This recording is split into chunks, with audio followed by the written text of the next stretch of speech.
తెల్లవారే వెలుగు రేఖలా పచ్చ పచ్చ పచ్చి మట్టి బొమ్మలా అల్లి బిల్లి వెన్న పాల నురగలా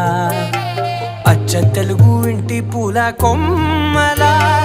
దేవదేవుడే పంపగా ఇలా దేవతే మా ఇంట అడుగే పెట్టెనంట బ్రహ్మ కళ్ళలో కాంతులే